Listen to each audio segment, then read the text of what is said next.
मैंने बताया ना प्रदेश में विपक्ष की भूमिका। प्रदेश में आज जो विपक्ष बैठा है वो आज सिवाय वहाँ चूहे बिल्ली का खेल खेलने के अलावा कुछ नहीं करता। आप सब देखते हैं वहाँ विधानसभा में जो मुद्दे जिस प्रकार से विपक्ष के उठने चाहिए वो ऐसा कुछ नहीं उठाते।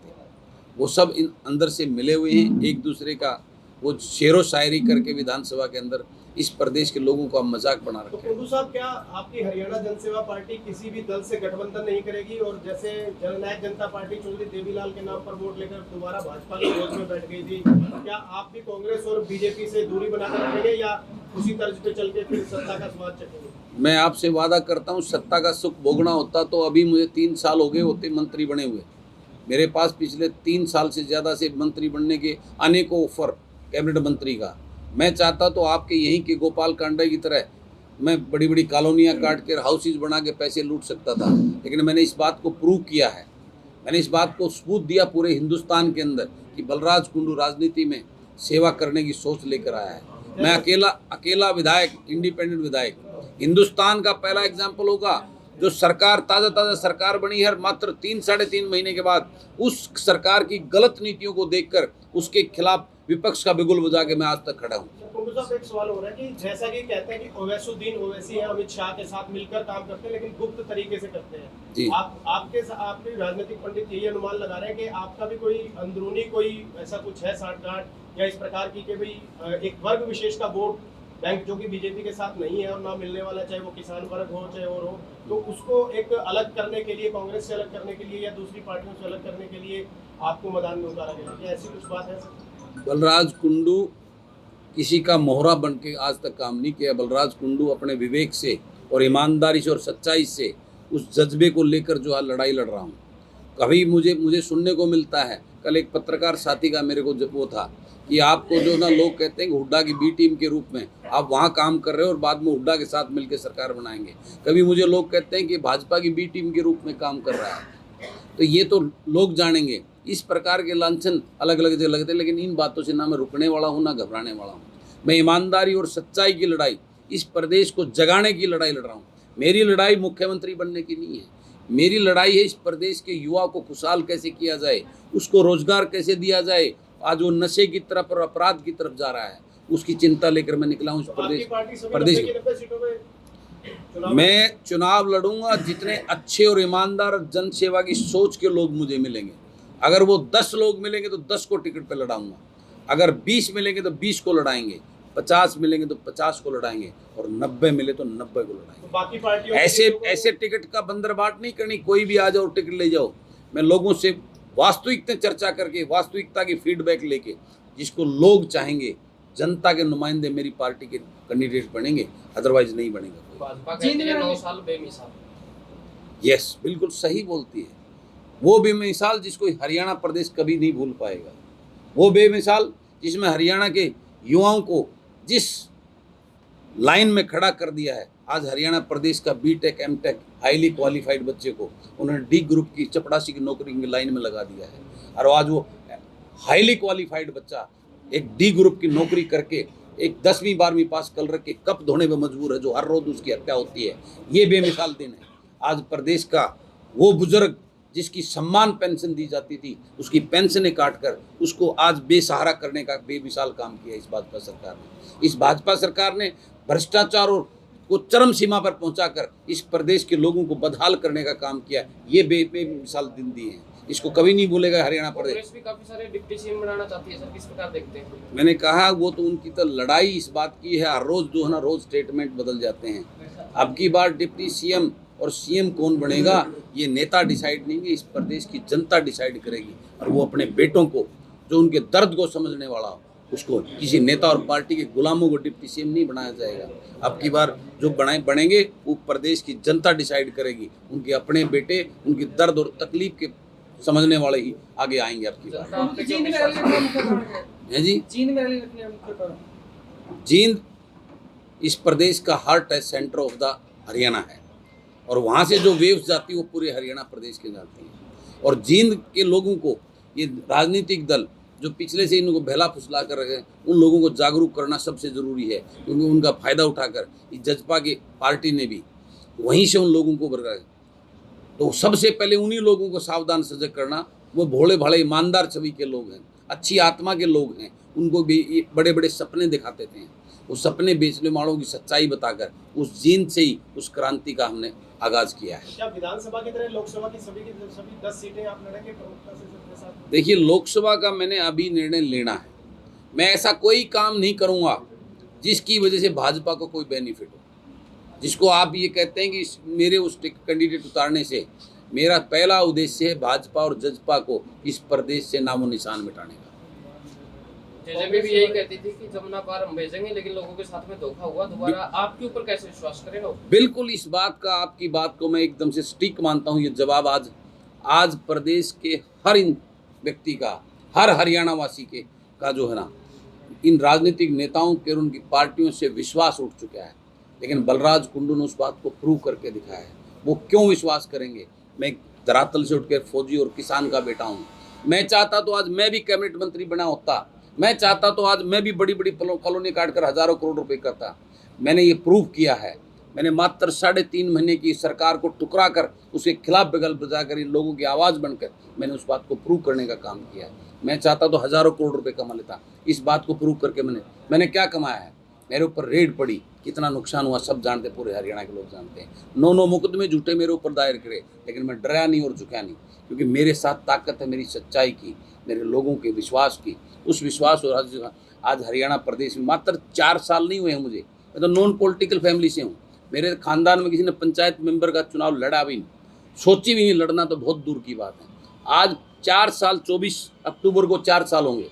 इस 4 साल के अंदर आप जाके कहीं पूछिए, आज बलराज कुंडू एक विधायक को कौन पूछता है? 90 विधायक चक्कर काटते हैं। आज बलराज कुंडू आया तो इतनी मीडिया क्यों आई है? कुछ तो कमाया है मैंने अपने आप को प्रूव करने का काम किया। इतने ये युवा साथी मेरे स्वागत में यहाँ आए हैं। मैं तो इनको जानता नहीं, सारे मेरी 80% फर्स्ट टाइम, 90 पहली बार मिल रहे हैं। क्यों आए हैं? क्योंकि मैंने कुछ करके दिखाया, हर एक जज्बा लोगों के सामने रखा है।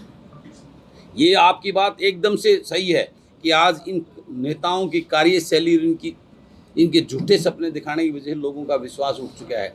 लेकिन उस विश्वास को बहाल करना ही मेरा उद्देश्य है। मैं मुख्यमंत्री के बनने के लिए नहीं, लोगों को जगाने के लिए इस राजनीति में आया हूँ।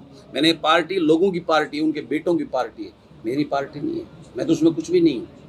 मैं ये पार्टी और इसको लेके चला हूँ। इन मठाधीश, ये रजवाड़े बन गए, राजघराने। पहले उनका परदादा था, फिर उनका दादा, उनका बाप, अब वो आगे उनकी औलादें। इस प्रथा को खत्म करने के लिए, इस लूट और झूठ की राजनीति को खत्म करने के लिए मैं आपसे पूछना चाहता हूँ, ये जो राजघराने 4-5 हो गए, इनके बाप दादा ने कौन से बिजनेस किए हैं जो आज इनके लाखों करोड़ों की संपत्तियों में, इनकी लाखों हजार करोड़ के महलों में रहते हैं, कई करोड़ की गाड़ियों में चलते हैं? कौन से बिजनेस कारखाने चलते हैं इनके? ये बताने के लिए, इन लोगों को जगाने के लिए मैं राजनीति में आया। 2 IAS जो है रिश्वतखोरी मामले में पकड़ गए हैं, जो कौशल विकास निगम में नौकरी लगवाने हैं, क्या कहना चाहते हैं? देखिए, ये तंत्र पूरी तरह इस राजनीति की गिरफ्त में आ चुका है। शासन और प्रशासन मिलके ही इस लूट को कर रहे हैं, और इस लूट की दुकान को बंद करने के लिए पढ़े लिखे, बुद्धिमान, ऊर्जावान समाज के प्रबुद्धजन लोग जब तक इस राजनीति में नहीं आएंगे तब तक ये व्यवस्था नहीं बदलेगी। उसी लड़ाई को लड़ने के लिए मैं आज पूरे प्रदेश में घूम रहा हूँ। पूरे बोला गया था कि कोई मतलब रिश्वतखोरी नहीं होगी हरियाणा में, क्योंकि IAS से बड़े अधिकारी बढ़े जा रहे हैं। मैंने कहा है ना, प्रशासन और शासन मिलके ही ये दुकान चलाता है। इनमें से कोई भी एक अगर ईमानदारी से अपनी ड्यूटीज करेगा तो ये चीज़ें नहीं चल सकती। एक सवाल ये भी है, बिना खर्चे बिना पर्ची की एडवर्टीजमेंट बोलो, उसके बारे में? इस बात को तो पूरा प्रदेश देख रहा है ना। वो बिना पर्ची वाली जो ब्रीफ केसेज जो है ना, HPSC के अंदर मिलना, उसको वो सारी चीज़ें दर्शाता है। आज जो है ना, हरियाणा प्रदेश को इस लायक खड़ा कर दिया कि UPSC के अंदर जो है बाहर के लोगों को चेयरमैन बनाकर, आज जो है ना, पोस्टें कितनी थी? मात्र 60-61 उनको क्वालिफाई किया जाता है। यानी नकारा बन दिया, बाहर के लोगों को नौकरियां देने का काम कर रहे हैं। ये सारी चीज़ें, खर्ची पर्ची सब पता चलता है। हाहाकार मचा हुआ इस प्रदेश में। साहब, आप प्रदेश सरकार के खिलाफ आप जोर विरोध कर रहे हैं, लेकिन मोदी सरकार के बारे में आपने कुछ नहीं कहा। क्या मोदी सरकार ठीक काम कर रही है क्या आपकी नजर में? क्या कहेंगे? मैं भाजपा की बात कर रहा हूँ। प्रदेश आज मैं इस लेवल पे नहीं हुआ हूँ लेकिन मैं भाजपा की बात कर रहा हूँ। भाजपा की नीतियों की वजह से आज देश और प्रदेश बद से बदतर हालात में हो गए हैं। अग्निवीर उसी भाजपा की देन है। आज अग्निवीर में हमारे युवाओं को एक बड़ी उम्मीद आस होती थी। आज उस अग्निवीर को 4 साल का एक ट्रेनिंग पीरियड बनाकर अदानी अंबानी के लिए फौजें तैयार कर रही है भाजपा की सरकार। ये सब जानने लग रहे हैं, पहचान रहे हैं उस बात को। इन सबको जो है ना सबक सिखाने का निर्णय प्रदेश और देश की जनता ले चुकी है और आने वाले चुनाव में आप सबको वो सब नजर आएगा। गुरु साहब एक सवाल था, वही जो कांग्रेस है जी, उन्होंने खास मुद्दे पे कहा भाई पेंशन है वो बढ़ाएंगे और जो सिलेंडर की रेट है वो कम करेंगे। आपका क्या मैन मुद्दा रखा, मैन नीतियां क्या? मैं लोगों को एक बात कहता हूँ और इस बात के लिए सुनिए, ये बहुत इम्पोर्टेंट आपने सवाल किया है। ये मुद्दा आपकी जब तक हमारे देश में ये सिस्टम नहीं बदलेगा, उस कांग्रेस ने 10 साल राज किया इस भाजपा से पहले। मैं पूछना चाहता हूँ उस कांग्रेसी और मैं अपने हरियाणा वासियों से कहना चाहता हूँ वो इनसे एक सवाल करें जो बड़े बड़े सपने दिखाते हैं हमारे को चीफ मिनिस्टर बना हम ये देंगे। उनसे ये पूछिए तो उस 10 साल के राज में कोई एक ऐसी चीज़ की गिनती कराएं जिसको सदियों तक याद किया जाएगा। है उनके पास कोई जवाब?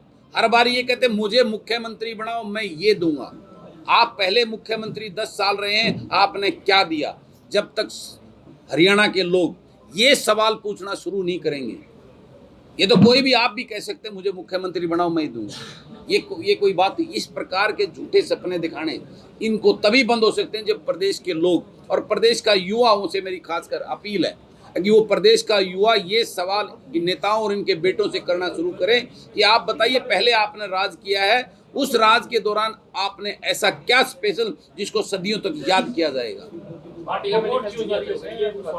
पार्टी का मैनिफेस्टो हम 19 नवंबर को जारी करेंगे सबके बीच में। अपना रोड मैप किस उद्देश्य को लेकर हमने पार्टी बनाई, क्यों पार्टी बनाई है, उसका मैनिफेस्टो क्या होगा, उसके आगे प्लानिंग और रोड मैप क्या होगा, 19 नवंबर को जींद में आप सबके सामने रखेंगे।